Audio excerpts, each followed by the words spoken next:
साथियों, टीएमसी के पास बंगाल के भविष्य का भी रोड मैप नहीं है। भविष्य में बंगाल के लिए लोग क्या करेंगे, बंगाल को कहां ले जाएंगे, टीएमसी वाले ये भी नहीं बताते, क्योंकि इनके पास न विजन है और न ही कुछ करने की नीयत है। साथियों, बंगाल में परिवर्तन क्यों आवश्यक है, इसका जवाब बैरकपुर से बेहतर भला कौन जानता है।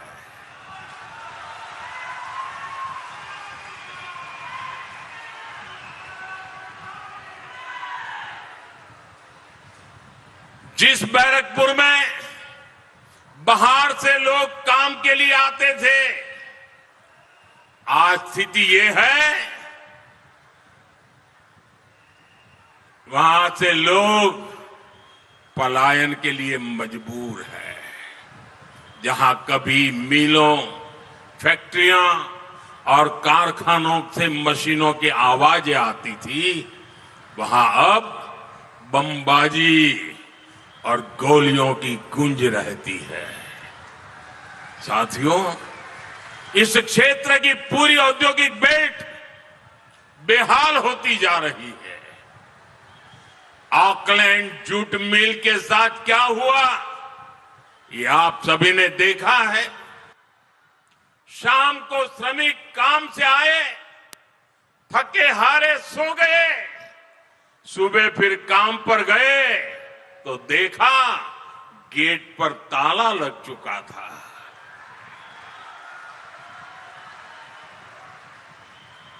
ऐसी खबरें आज बैरकपुर का, बंगाल का दुर्भाग्य बन चुकी है।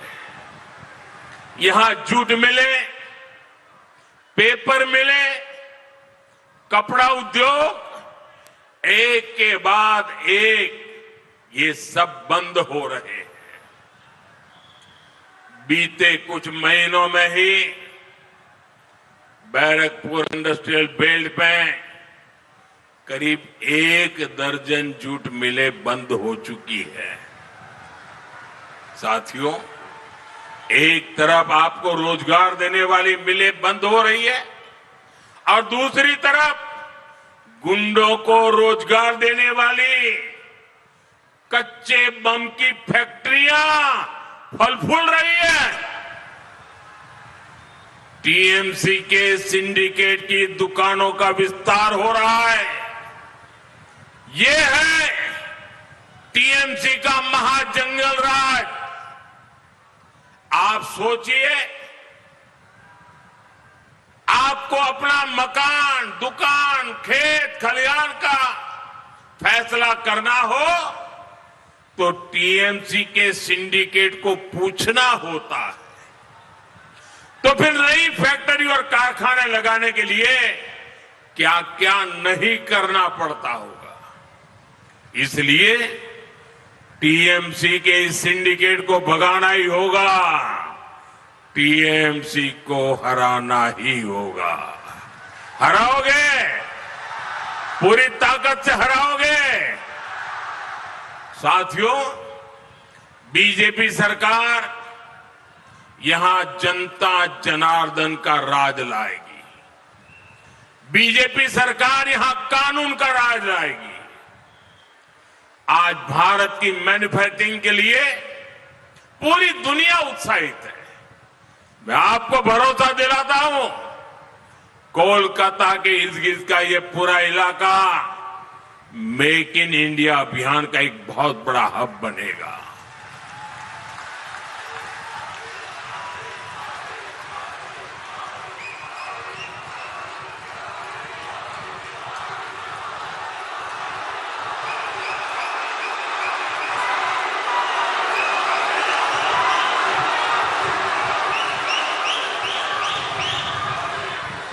बीजेपी सरकार मिलों और फैक्ट्रियों से जुड़ी हर समस्या का समाधान खोजेगी।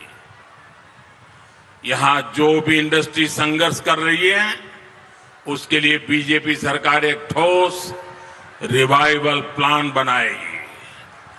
आप यहां बीजेपी का सीएम बनाइए और फिर पीएम सीएम एक साथे, पीएम सीएम एक साथे उन्नयन होबे दिने राते।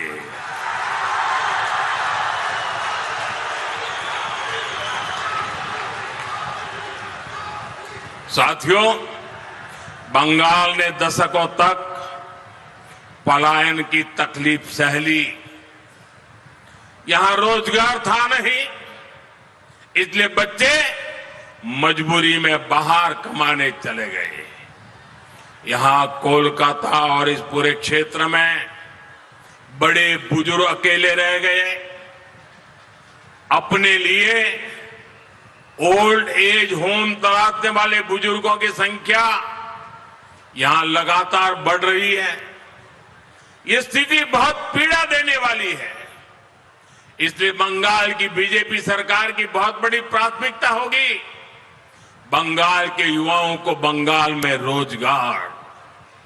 मैं आज बंगाल के युवाओं को भी 5 गारंटी दे रहा हूं और ये मोदी की गारंटी है। 4 मई के बाद बंगाल में रोजगार से जुड़े 5 बड़े काम तेजी से होंगे। पहला, बंगाल में सरकारी भर्तियां तय समय पर निकलेगी। भर्तियां पारदर्शी तरीके से होगी और रोजगार मेलों में युवाओं को नियुक्ति पत्र दिए जाएंगे। दूसरा, जो भी पद खाली पड़े हैं उनको तेजी से भरा जाएगा और जो सरकारी कर्मचारी हैं उनको टीएमसी के भय से मुक्त किया जाएगा। बंगाल के मेरे सरकारी कर्मचारी भाई बहन, मोदी की एक गारंटी सुन लो। कर्मचारियों को 7th पे कमीशन का पूरा लाभ दिया जाएगा।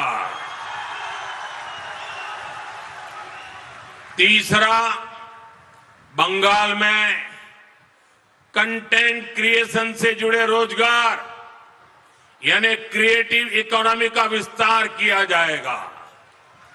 आर्ट और क्राफ्ट में, गेमिंग और अन्य क्रिएटिविटी की फील्ड में युवाओं के लिए नए प्लेटफॉर्म बनाए जाएंगे।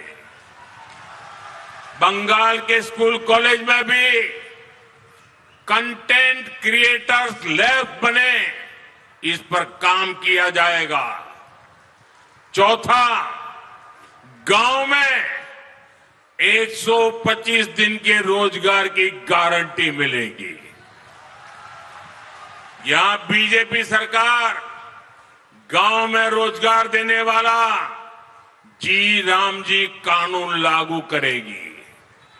साथ ही पीएम विश्वकर्मा योजना और पीएम मत्स्य संपदा योजना को पूरी तरह यहां लागू किया जाएगा ताकि हमारे कारीगर, हमारे शिल्पी और हमारे जो मछुआरे भाई बहन हैं उनके रोजगार का विस्तार हो, उनकी कमाई और अधिक बढ़े। और पांचवा, शहरों में जो स्ट्रीट वेंडर है, जो रेडी ठेले फुटपाथ पर काम करने वाले साथी हैं, उनको पीएम स्वनिधि योजना का पूरा लाभ मिलेगा। ছিল 31শে ডিসেম্বর 2024 মধ্যে যারা বাংলা এসছে সবাইকে নিঃশর্ত নাগরিকত্ব দেওয়া হবে। তারপর দেখা গেল বছরের পর বছর, কেউ 100 বছর, কেউ 200 বছর ধরে কেউ 60 বছর, কেউ 70 বছর ধরে এই মাটিতে রয়েছে। গায়ের জোরে নরেন্দ্র মোদী আর অসীম সরকার আর শান্তনু ঠাকুরের সরকার এই মতুয়া ভাইদের নাম কেটেছে। তৃণমূল কংগ্রেস আপনাদের পাশে দাঁড়িয়েছে, যাদের নাম লজিক্যাল ডিসক্রিপেন্সিতে ক্লিয়ার হয়েছে।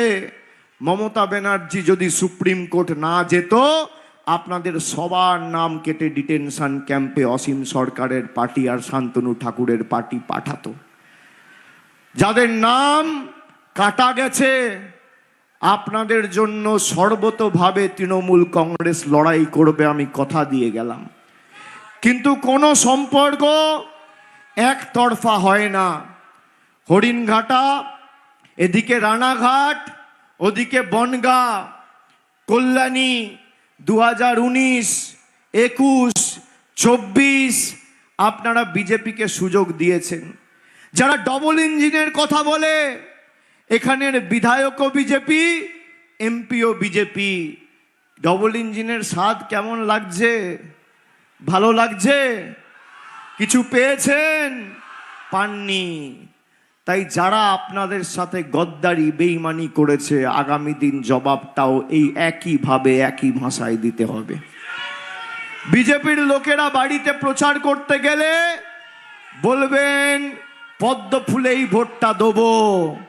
এরা টাকা পয়সা দিলে নিয়ে নেবেন। এখন আগামী 2 দিন ইন্টারসে টাকা পয়সা বেরোবে। যেখানে টাকা পয়সা দেবে একদম দরদাম করে নিয়ে নেবেন। পদ্ম ফুলের থেকে টাকা নেবেন আর জোড়া ফুলে ভোট দেবেন। যে যে ভাষায় বোঝে তাকে সেই ভাষাতে জবাব দেবেন। এখন নতুন করে নাগরিকত্বর অ্যাপ্লিকেশন জমা করতে গেলে বলছে বাংলাদেশের ডকুমেন্ট দাও, পাসপোর্টের কপি দাও, নিজেকে বাংলাদেশি হিসেবে ঘোষণা করো, ভিসার কপি দাও। 2019-এ বলেছিল সিএ করবে, নাগরিকত্ব দিয়েছে? দেয়নি। পই পই করে তৃণমূল বলেছে আপনাদের যে এদের থেকে 2 নম্বরই দল সারা পৃথিবীতে কেউ নেই। পায়ের নখ থেকে মাথার চুল পুরোটা 2 নম্বরই। অসীম সরকার বলছে মতুয়ারা মরুক, আমার দেখার দরকার নেই। শান্তনু ঠাকুর বলছে যদি 1 লাখ, 2 লাখ, 5 লাখ নাম বাদ যায় যাক, আমার দেখার দরকার নেই। আর যেই মতুয়া ভাইয়েরা শান্তনু ঠাকুর আর অসীম সরকারকে ভোট দিয়ে এক বুক আশা, আকাঙ্ক্ষা, স্বপ্ন নিয়ে নির্বাচিত করেছিলেন, এসআইআর এর ইনিউমারেশন ফর্ম থেকে হিয়ারিং ভেন্যুতে বাংলার বুথ রক্ষা শিবির, ভোট রক্ষা শিবির করে সাহায্য সহযোগিতার হাত বাড়িয়ে দিয়েছে তৃণমূল কংগ্রেস। এটাই বিজেপি আর তৃণমূলের মধ্যে পার্থক্য। আপনার আনন্দে, আপনার সুখে আপনি তৃণমূলকে পাবেন না, কিন্তু আপনার দুঃখে, আপনার বিপদে, আপনার আপদে, আপনার সমস্যায় তৃণমূল ছিল, আছে, থাকবে। যারা আপনাদের সাথে বেইমানি করেছে তাদেরকে উচিত শিক্ষা দেওয়ার নির্বাচন এই নির্বাচন। দেবাশিস দা বলছিল 30,000 ভোটে জেতাতে হবে। আমি করজোড়ে আপনাদের কাছে অনুরোধ করব, নদিয়ার মধ্যে 1 নম্বর করুন হরিণঘাটাকে। ফল বেরোনোর পর বিজেপির ঝান্ডা ধরার লোক যেন এই মাটিতে না থাকে। হরিণঘাটা টাউন, চাকদার 2টো জিপি আর হরিণঘাটার 8টা অঞ্চল, 10টা গ্রামীণ এলাকা আর 17টা ওয়ার্ড মিলিয়ে হরিণঘাটা বিধানসভা। আমি কথা দিয়ে যাচ্ছি, আমার যতটুকু সামর্থ্য রয়েছে রাজীবকে জেতান। যতদিন থাকবো, মানুষের জীবন আজ আছে কাল নেই, যতদিন থাকবো বুকের শেষ রক্তবিন্দু পর্যন্ত আপনাদের জন্য কাজ করে যাব, কথা দিয়ে যাব। যাদেরকে চোখে দেখা যায়নি 5 বছর, তারা এখন মানুষকে এসে বলছে তারা নাকি ক্ষমতায় এলে 3,000 টাকা দেবে। ওরে বাবা, বিহারে ক্ষমতায়, উড়িষ্যায় ক্ষমতায়, দিল্লিতে ক্ষমতায়, উত্তরপ্রদেশে ক্ষমতায়, রাজস্থানে ক্ষমতায়, মধ্যপ্রদেশে ক্ষমতায়। আমার চ্যালেঞ্জ অসীম সরকার, শান্তনু ঠাকুর, অমিত শাহ, দেশের প্রধানমন্ত্রী নরেন্দ্র মোদীকে,